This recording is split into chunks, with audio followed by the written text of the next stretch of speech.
Assalamu alaikum wa rahmatullah, j'espère que vous allez bien. Dans cette vidéo, j'ai réuni une série de questions-réponses que j'ai déjà réalisées par le passé afin de rendre accessible ce rappel. J'évoque les 5 piliers de l'islam, le dogme, la prière, le jeûne du mois de Ramadan, la zakat et évidemment le pèlerinage à la Mecque. Quelle est la raison pour laquelle Allah a suscité la création? Comme nous l'enseigne le Coran, Allah n'a créé les djinns et les hommes que pour son adoration. Allah dit dans son livre, dans le sens du verset, « Ce n'est pas par divertissement que nous avons créé les cieux et la terre et ce qui est entre eux. » Il dit également, « Nous n'avons pas créé le ciel et la terre et ce qui existe entre eux en vain, c'est ce que pensent ceux qui ont mécru. » Quelles sont les conditions de l'adoration? Comme nous avons été créés pour adorer Allah, il est important de veiller à respecter 2 conditions pour espérer qu'un acte soit agréé auprès du Créateur. La première de ces conditions est la sincérité, car celui qui n'œuvre pas pour Allah seul et sans associé est un hypocrite.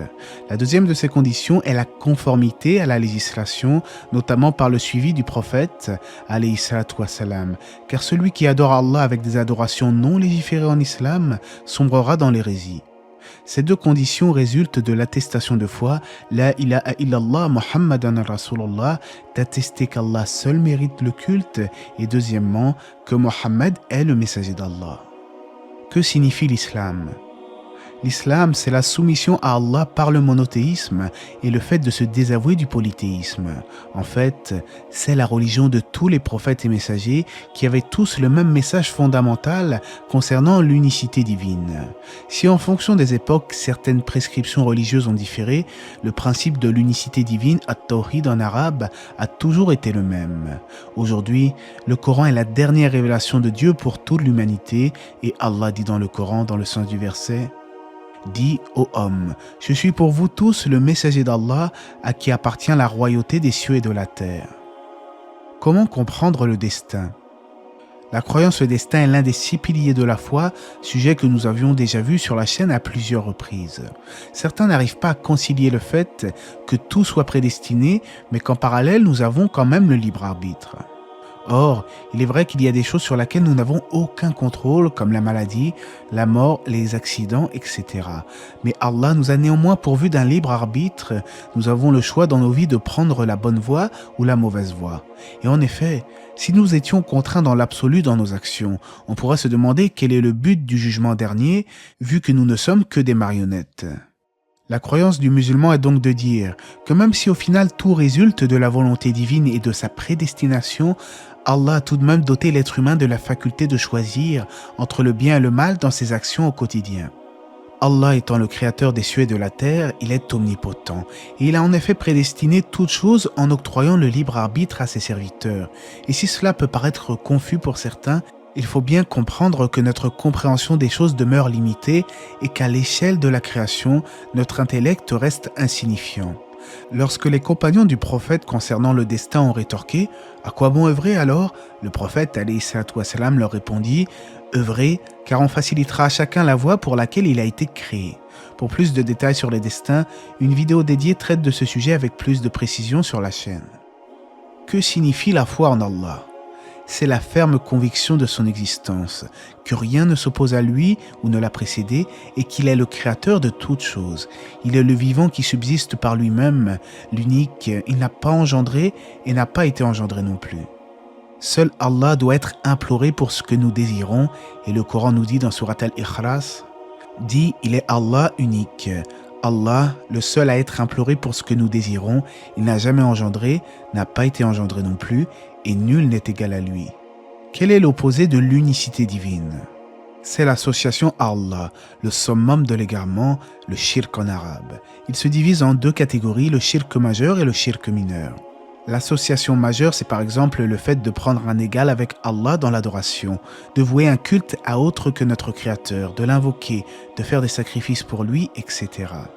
À noter que certains savants disent que celui qui œuvre uniquement pour le regard des gens dans ses adorations a lui aussi commis l'association majeure dans le sens où il n'a aucune sincérité. Cela fait donc sortir de l'islam. L'association mineure, elle, ne fait pas sortir de l'islam, mais là aussi c'est un très grand péché. Par exemple, c'est l'ostentation qui survient durant un acte d'adoration qui à la base était réservé exclusivement pour Allah et que la personne ne repousse pas. Fait partie aussi du shirk mineur, le fait de jurer par autre qu'Allah, comme il est commun d'entendre aujourd'hui les jeunes dire sur la vie de ma mère, etc.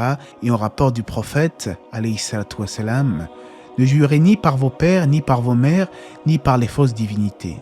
Mais aussi, quiconque jure par autre qu'Allah aura mécru ou associé. Comment réagir face à la division de la communauté musulmane ? Il est évident pour tous les croyants et les croyantes que la communauté a subi un déclin et que nous ne sommes pas unis comme l'étaient les premiers musulmans à l'époque du prophète alayhi salatu wassalam. Doit-on alors rejoindre un groupe en particulier qui serait sur la vérité au détriment des autres ? On posa la question à Shir al-Husaymin rahimahullah au sujet du phénomène d'appartenance à un courant islamique et pour toute réponse, il insista sur le fait qu'il n'approuve nullement le fait que certains musulmans forment des groupes en religion, puis il cita le verset « Ceux qui émiettent leur religion et se divisent en sectes, de cela tu n'es responsable en rien, leur sort ne dépend que d'Allah. » En d'autres termes, Shir al-Husaymin condamne cette fâcheuse tendance de former des groupes en matière de religion et de s'affilier à l'un d'entre eux. Selon lui, l'affiliation sous-entend que tu te sens différent des autres, alors que la communauté musulmane doit être unie de base. Et lorsqu'une personne commet une erreur, il est plutôt de notre devoir de discuter et de montrer l'erreur avec sagesse. Aussi, le véritable croyant doit chercher l'amélioration pour lui-même ainsi que pour les autres et ne doit pas se sectariser pour un parti. Au contraire, il appelle les gens avec douceur et bienveillance et Allah dit dans le Coran dans le sens du verset « Et qui profère plus belle parole que celui qui appelle Allah, fait bonne œuvre et dit « Je suis du nombre des musulmans » Où est Allah ? Le Coran et la Sunna indiquent qu'Allah est au-dessus de sa création et qu'il s'est élevé istawa sur son trône. Il est dit notamment dans le sens du verset « Ils craignent leur Seigneur au-dessus d'eux et font ce qu'il leur est commandé. » Et dans un hadith en rapport du prophète alayhi salatu wassalam, « Ne me faites-vous pas confiance alors que je suis l'homme de confiance de celui qui est au-dessus des cieux et dont les nouvelles du ciel me parviennent matin et soir ?» Les doutes dans la foi. Certains musulmans craignent parfois la répercussion de pensées inadéquates qui leur traversent l'esprit. Or, on rapporte que les compagnons du prophète eux-mêmes disaient au prophète, alayhi salatu wassalam, qu'ils ont parfois des pensées si mauvaises qu'ils préféreraient encore tomber du ciel que d'en parler. Et le prophète de leur dire, telle est la foi claire. En effet, beaucoup de musulmans s'interrogent sur leur sincérité. Mais s'ils n'étaient pas sincères, pourquoi auraient-ils peur d'Allah vis-à-vis de ce genre de pensée ? En réalité, ces songes proviennent du diable. Il ne faut pas y prêter attention, car ce dernier tente par tous les moyens de nous perturber dans notre foi. On rapporte également dans un hadith « Satan s'approche de l'un d'entre vous et lui demande « Qui a créé ceci ? Qui a créé cela ?» jusqu'à lui dire « Qui a créé ton Seigneur ?» Quand il entend ceci, le croyant doit chercher refuge auprès d'Allah et ne pas y prêter attention. Dans un autre récit, il est dit qu'Allah ne sanctionne pas les gens pour des suggestions ou autres mauvaises pensées tant que les gens ne les mettent pas en pratique. Si vous vous désavouez de ce genre de pensée, sachez qu'Allah le sait pertinemment et qu'il ne va pas vous punir pour des idées que vous n'agréez même pas. Qu'est-ce qui vous pousse à prier 5 fois par jour, à jeûner, à écouter des rappels islamiques si vous n'étiez pas véritablement sincère ? Qu'Allah nous éloigne des insufflations sataniques et nous guide tous dans le bon chemin. Que dire de celui qui prétend que l'au-delà ne s'agit que d'un mythe médiéval ? Celui qui renie l'existence d'une vie après la mort n'est pas musulman et Allah dit dans le Coran, traduction rapprochée, qui, lorsque nos versets lui sont récités, dit « ce sont des contes d'anciens ». La question de la vie après la mort est un fait que tous les prophètes et messagers ont confirmé à travers les révélations divines. De plus, personne ne peut nier qu'avant de venir au monde, il était plongé dans le néant. Or, celui qui a créé à partir du néant est certainement capable de recréer à nouveau, comme l'indique le Coran, et c'est lui qui commence la création puis la refait, et cela lui est plus facile. Il a la transcendance absolue dans les cieux et sur la terre. Il dit également, « Tout comme nous avons commencé la première création, ainsi nous la répéterons, c'est une promesse qui nous incombe et nous l'accomplirons. » De surcroît, nul ne peut également nier la grandeur et la complexité de l'univers qui nous entoure, et la seule explication rationnelle et cohérente, c'est l'existence d'un créateur, comme je l'avais déjà abordé à maintes reprises sur la chaîne Rappel Sunna. Donc, celui qui est capable de créer l'univers dans son entièreté est également capable de créer des êtres humains et de les ressusciter, comme l'indique le Coran. La création des cieux et de la terre est quelque chose de plus grand que la création des gens, mais la plupart des gens ne savent pas. Tout comme Allah a redonné la vie à une terre aride et stérile qui, suite à la tombée de la pluie, est redevenue fertile et a retrouvé sa végétation, Allah ressuscitera l'ensemble de ses créatures en un jour fatidique. La raison saine impose donc la nécessité de l'existence d'une vie après la mort, afin que chacun soit rétribué en fonction de ce qu'il a accompli sur terre. Sans cela, la vie serait totalement absurde, sans valeur ni objectif supérieur, il n'y aurait alors aucune différence entre les animaux et les êtres humains. Allah dit dans le Coran, dans le sens du verset, « Pensiez-vous que nous vous avions créé sans but et que vous ne seriez pas ramenés vers nous ?» Est-il permis de prier en portant des chaussures au travail par exemple ? Il est permis de faire la prière en portant ses chaussures, que ce soit dans le lieu de travail ou ailleurs, à condition qu'elles soient propres et pures. Il est rapporté dans un hadith. Lorsque l'un d'entre vous va à la mosquée, il doit regarder ses sandales, chaussures, et s'il voit une impureté ou une saleté dessus, il doit les essuyer et ensuite prier avec. Comme aujourd'hui les mosquées ont des tapis de prière, cela risque de les abîmer et de les salir, certes, mais quant au fait de prier sur la pelouse ou dans n'importe quel autre endroit sur terre où il n'y a pas d'impureté, alors il n'y a aucun mal à cela. En effet, dans un autre hadith, il a rapporté du prophète, alayhi salatu wassalam, « La terre entière est un lieu de prière, sauf le cimetière et le hammam. » Pour résumer, il n'y a aucun mal à prendre un petit tapis de prière individuel et de prier à l'extérieur avec ses chaussures. Peut-on jeûner Ramadan sans prier ? Il y a une divergence chez les savants musulmans sur le cas de la personne qui ne prie pas sans renier son caractère obligatoire. Certains avancent qu'une telle personne n'est plus musulmane, tandis que d'autres disent qu'elle commet un grave péché. Selon Cheikh Ousaymin, rahimallah, le fait de jeûner sans prier entraîne la nullité de ton jeûne, il ne sera donc pas accepté par Allah. A contrario, d'autres savants disent qu'une personne qui abandonne la prière par négligence ou par paresse ne devient pas mécréante et que de surcroît ni son jeûne ni ses autres adorations ne s'annulent tant qu'ils ne renient pas leur caractère obligatoire.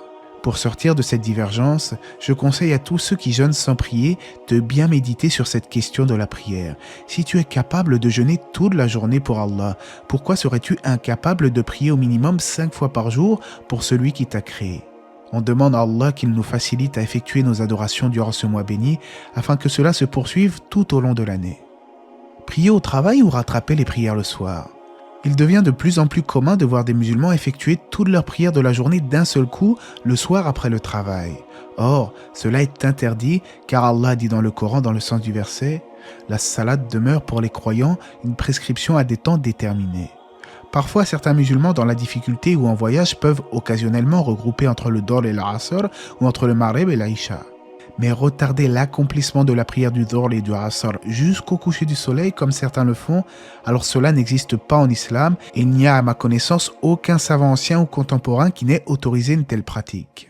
Le musulman doit plutôt trouver un moyen de prier sur son lieu de travail dans les temps prescrits de la prière, et je vous le dis en pleine connaissance de cause, parfois c'est juste une question de volonté, car beaucoup craignent le regard des gens, alors qu'il est très facile de trouver un petit endroit pour prier si vraiment il y a la motivation. Y a-t-il un hadith qui parle du fait de bouger le doigt entre les deux prosternations ?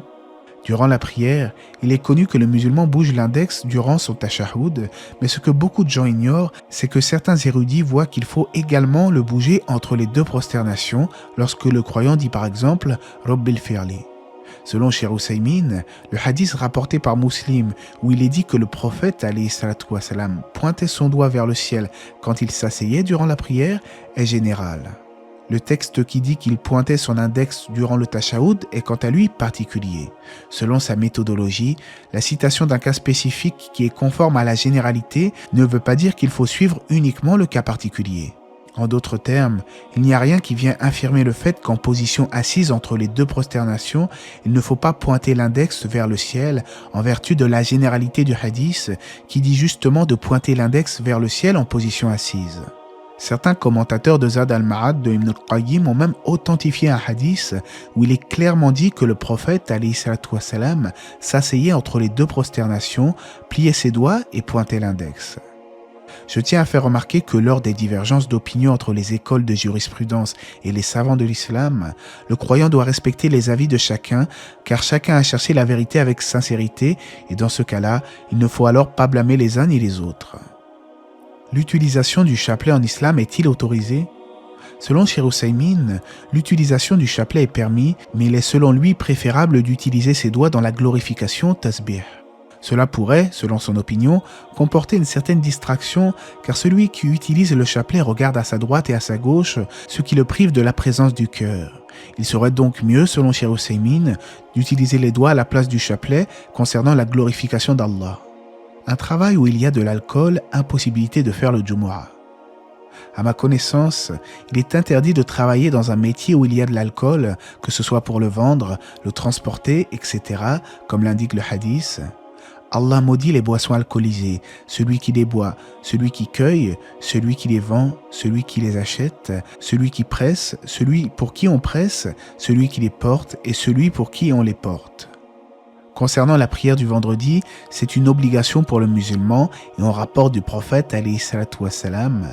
Celui qui délaisse la prière du vendredi par négligence 3 fois de suite, Allah mettra un sceau sur son cœur. En revanche, certains savants voient que si une personne n'a que ce travail pour subvenir aux besoins de ses proches et prend un gros risque en le délaissant, alors il doit chercher un autre travail en parallèle sans forcément démissionner sur le champ. Mais le véritable croyant doit toujours placer sa confiance en Allah, entreprendre, chercher une voie de subsistance licite où il peut effectuer en toute sérénité l'ensemble de ses adorations. Allah dit dans le Coran dans le sens du verset: et quiconque craint Allah, il lui donnera une issue favorable et lui accordera ses dons par des moyens sur lesquels il ne comptait pas. Et quiconque place sa confiance en Allah, Allah, lui suffit. Est-il permis de fermer les yeux en prière? Selon les savants, notamment Cheikh Al-Ousseymine, il n'est pas conseillé de fermer les yeux durant la prière, car ce n'est pas une pratique rapportée du prophète, alayhi salatu wassalam. Néanmoins, selon Cheikh Ousseymine, cela est permis s'il y a une raison valable, comme le cas où le fidèle se laisserait distraire par des éléments autour de lui durant sa prière. En d'autres termes, il est déconseillé et détestable de fermer les yeux en prière, sauf si le musulman cherche à retrouver momentanément une certaine concentration. Prier en étant assis. On entend souvent des musulmans dire qu'ils prient assis dans leur voiture, alors attention, car la position debout en prière est un pilier. Celui qui prie assis une prière obligatoire sans excuse valable, sa prière n'est pas valide. On peut néanmoins prier assis en cas d'incapacité, comme celui qui est malade ou en cas de danger, mais pas dans une situation où il est possible de prier debout. On rapporte du prophète, alayhi salatu wassalam, prie debout, si tu ne peux pas, prie assis, et si tu ne peux pas, prie allongé sur le côté. La prière en groupe est-elle obligatoire? Est-ce que la prière quotidienne pour l'homme doit être obligatoirement accomplie à la mosquée ou est-ce juste une recommandation? Les savants ont divergé sur cette question. La plupart d'entre eux considèrent le fait de se rendre à la mosquée pour la prière en commun comme étant un fard kifaya, c'est-à-dire une obligation collective. Si un nombre suffisant d'individus s'en charge, les autres en sont exemptés. D'autres, quant à eux, disent que c'est une obligation individuelle qui incombe à chaque fidèle. Quoi qu'il en soit, le moins que l'on puisse dire, c'est que le fait de se rendre à la mosquée est meilleur, et il est rapporté dans un hadith. La prière en groupe est supérieure à la prière individuelle de 27 degrés. Comment raccourcir la prière? En voyage ou dans un cas de nécessité lors d'une difficulté, ou même à cause d'une maladie, le musulman peut parfois regrouper entre le Dohr et le Asr, ou entre le Maghrib et l'Aïcha, dans les temps de la première ou de la deuxième prière. Par exemple, si une personne regroupe le Dohr et le Asr, il priera soit dans le temps du Dohr, soit dans le temps du Asr. Il effectue alors 2 unités de prière pour le Dohr et après cela, il effectue 2 unités de prière pour le Asr. Juste une petite exception pour celui qui réunit le Maghrib et l'Aïcha, le Maghrib reste composé de 3 unités de prière, elle n'est pas diminuée en nombre de raka. Faire le sermon du vendredi uniquement en arabe? Selon Cheikh Ousseymine, qu'Allah lui fasse miséricorde, l'avis le plus juste sur cette question est qu'il n'est pas permis à un imam de faire le sermon du vendredi dans une langue que les fidèles ne comprennent pas. Si les fidèles ne sont pas des arabes et ne comprennent pas la langue arabe, l'imam doit faire un sermon dans leur langue afin qu'ils comprennent ce qu'il dit. Le but du sermon du vendredi est de montrer les lois prescrites par Allah et de les orienter. Toutefois, les versets coraniques doivent être récités en arabe et expliqués dans la langue des fidèles, car Allah a dit: et nous n'avons envoyé de messagers qu'avec la langue de son peuple, afin de les éclairer. En France, j'ai d'ailleurs remarqué que certains imams alternent entre le français et l'arabe, ce qui est une bonne chose à mon humble avis. Mais de faire uniquement le sermon en arabe, cela pourrait rebuter les nouveaux musulmans qui viennent à la mosquée, en déduisant que cette religion concerne exclusivement les arabes. Avec le jeûne du mois de Ramadan, beaucoup sont les musulmans qui se posent des questions sur cette grande adoration, mais ne trouvent malheureusement pas toujours de réponse claire à leurs interrogations.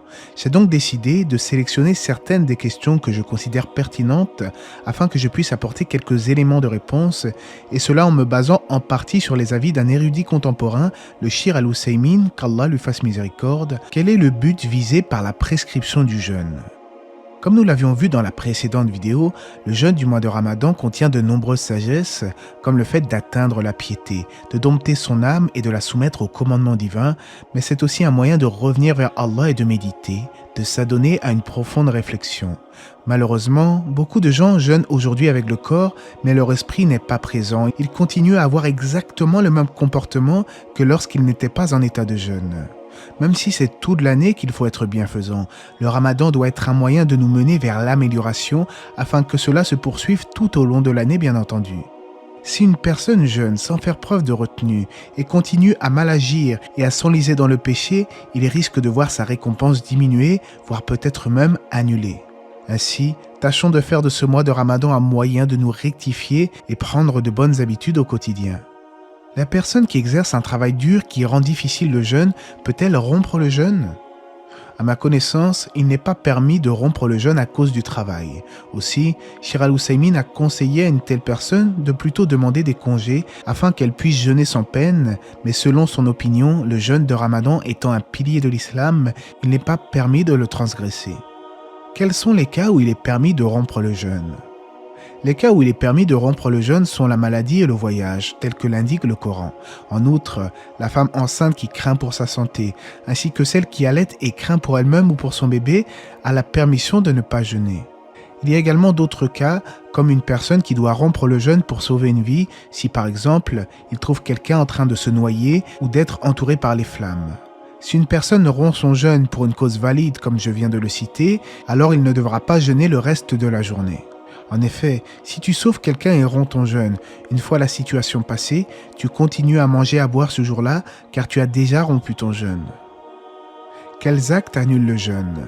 Parmi les annulatifs du jeûne, le fait d'avoir des rapports intimes avec sa femme avec pénétration, l'éjaculation volontaire, manger de la nourriture et consommer de la boisson, l'extraction de sang par la saignée, c'est-à-dire la hijama, le vomissement provoqué, mais également les menstrues et les lochis des femmes. À ma connaissance, celui qui commet un péché ou dit de mauvaises paroles voit son jeûne diminuer en récompense, mais il n'a pas forcément annulé son jeûne. Il en est de même pour celui qui mange ou boit involontairement. Lorsqu'il se rend compte de cela, il doit arrêter sur le champ et reprendre normalement sa journée de jeûne. Et cela en vertu de la parole du prophète alayhi salatu wassalam, que celui qui mange ou boit par oubli poursuive son jeûne, car c'est Allah qui lui a donné à manger et à boire.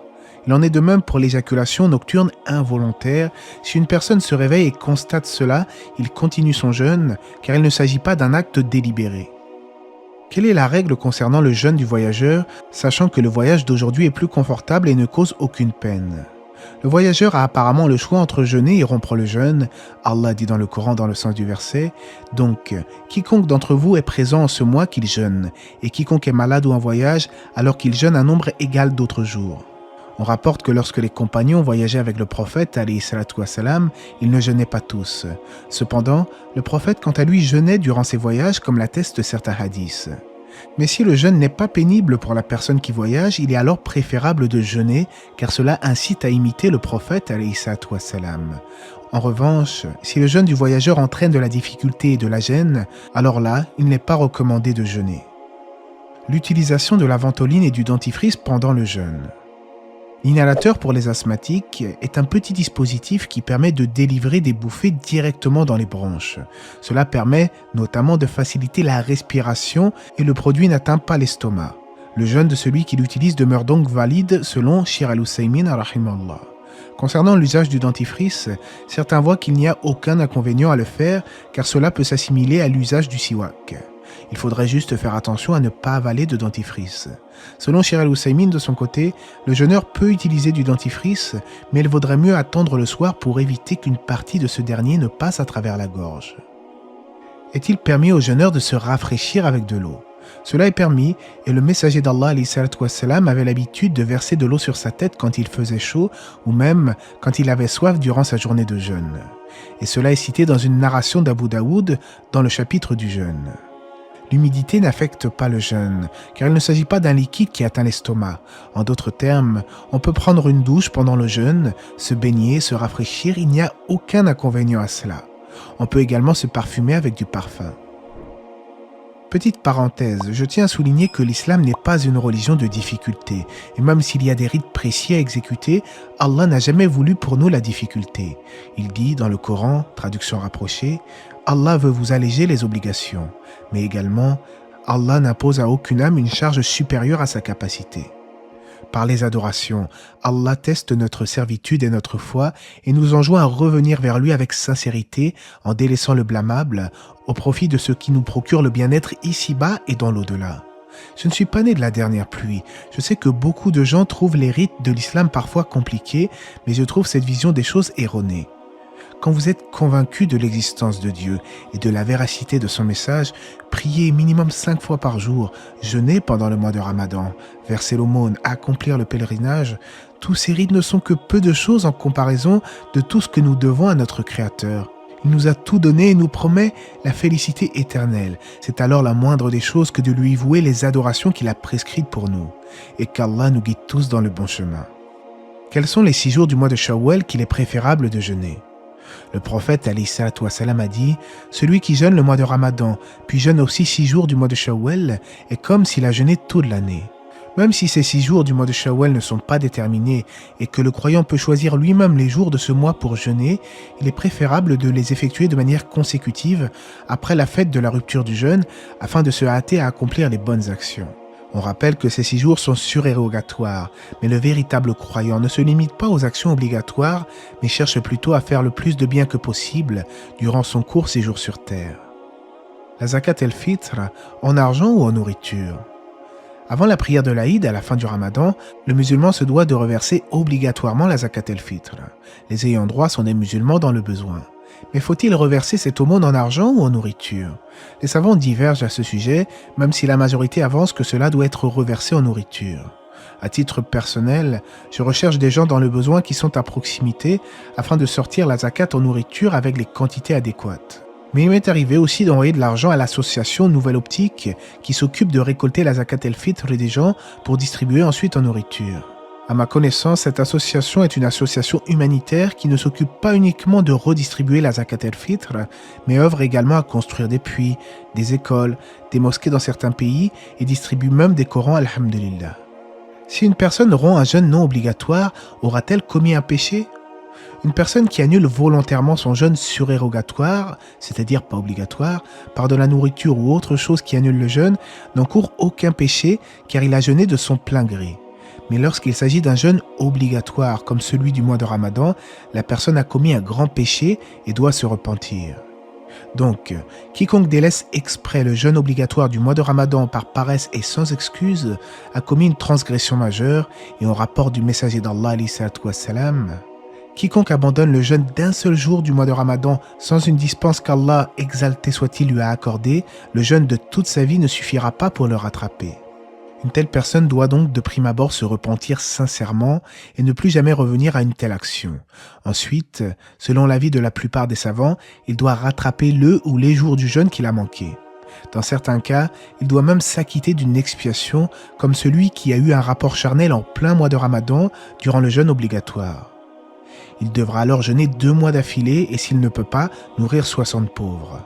Pour résumer, il est permis de rompre un jeûne surérogatoire, mais formellement interdit de rompre un jeûne obligatoire sans excuse valable.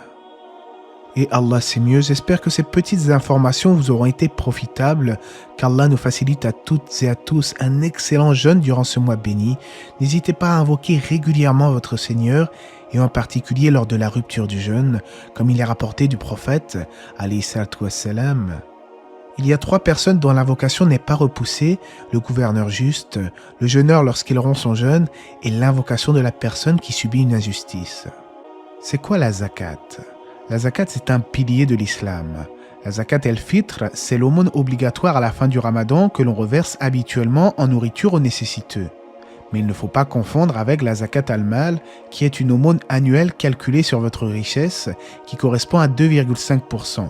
Elle est bien entendu obligatoire. Qu'est-ce que le nisab? Le nisab est le seuil minimum de richesse à partir duquel la zakat al-mal est obligatoire. Si la valeur des biens en votre possession depuis un an excède ce nisab, vous devez alors vous acquitter de 2,5% de ce montant. Le montant du nisab varie en fonction du cours de l'or. Ainsi, n'hésitez pas à faire une petite recherche sur Internet en fonction de l'année pour savoir à partir de quel montant vous êtes redevable de la zakat. En atteignant le nisab, les musulmans prennent conscience de leurs responsabilités envers les autres membres de la communauté. La zakat el-fitr, l'aumône à la fin du ramadan, en argent ou en nourriture. La majorité des savants disent que la zakat el-fitr doit être reversée en nourriture seulement aux ayants droit. Le mieux sera alors de se baser sur les quantités en vigueur et de donner directement aux démunis à proximité. Il y a d'autres alternatives à ma connaissance, comme des sites islamiques humanitaires qui se chargent de reverser votre zakat en nourriture aux pauvres dans certains pays. Qui a le droit à la zakat el-fitr? À ma connaissance, la zakat el-fitr ne peut être donnée qu'à des musulmans. Ceci afin de préserver et de souder la communauté en séjour béni. Seules les personnes pauvres ou nécessiteuses peuvent recevoir cette aumône de fin de jeûne. Les savants sont unanimes quant au fait de devoir distribuer la zakat el-fitr avant la prière de l'Aïd. Si elle est donnée après cela, elle n'est plus valable et sera alors comptabilisée comme une simple aumône surérogatoire. Il est donc essentiel de s'en acquitter avant la prière. Doit-on accomplir la Umrah si on en a les moyens? Certains savants voient que la Umrah, au même titre que le Hajj, est obligatoire pour le musulman qui en a les moyens, et cela au moins une fois dans sa vie. Il se base sur une version d'un hadith de Djibril, où le prophète ﷺ a dit en expliquant ce qu'est l'islam, et que tu accomplisses le Hajj et la Umrah. C'est entre autres l'avis partagé par les adeptes de l'école de l'imam Ahmad ibn Hanbal.